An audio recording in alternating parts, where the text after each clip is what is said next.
তো দেখেন বন্ধুরা, আবার চলে আসলাম নতুন একটা রেসিপি নিয়ে। তো এখানে আমি মূলোর শাক নিয়ে নিয়েছি আর একটা আলু কেটে দিয়েছিলাম।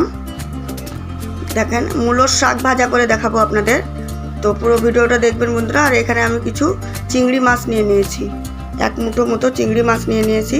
আর এখানে নিয়েছি রসুন কুচি, মরিচ, লাল লঙ্কা আর পেঁয়াজ কুচি একটা। তো আমি শাকটা ভেজে আপনাদের সঙ্গে দেখাবো, আপনারা না টেনে পুরো ভিডিওটা দেখবেন বন্ধুরা। আর এখানে আমি তেল বসিয়ে দিয়েছি, পেঁয়াজ কুচিটা দিয়ে দিলাম, এখন কাঁচামরিচটাও দিয়ে দিলাম, একটু লাল লাল হয়ে গেছিলো, কাঁচামরিচগুলো দিয়ে দিলাম। দিয়ে এখন আমি দেবো রসুন কুচিগুলো দিয়ে দিলাম। তো ভালো করে একটু ভেজে এখন চিংড়ি মাছগুলো দিয়ে দেবো।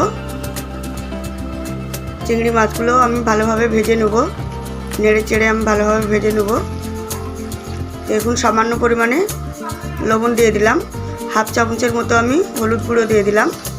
দিয়ে আবারও আমি নেড়ে চেড়ে ভালোভাবে শাকটা দিয়ে দেবো।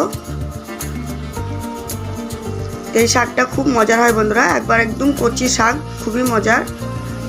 তো আপনারা একবার বাড়িতে করে খাবেন, খুবই মজার শাকটা ছিল। তো আমি আবারও নেড়ে চেড়ে ভালোভাবে আমি শাকটা রান্না করে নেব ঢাকনা দিয়ে ঢেকে।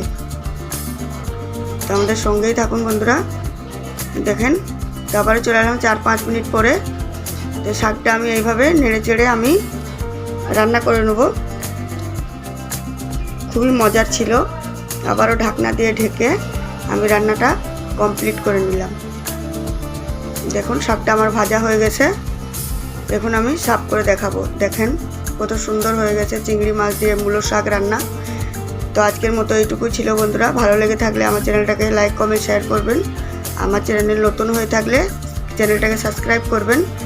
আজকের মতো এইটুকুই ছিল, আবারও ফিরে আসবো নতুন কিছু রেসিপি নিয়ে। আল্লাহ হাফেজ।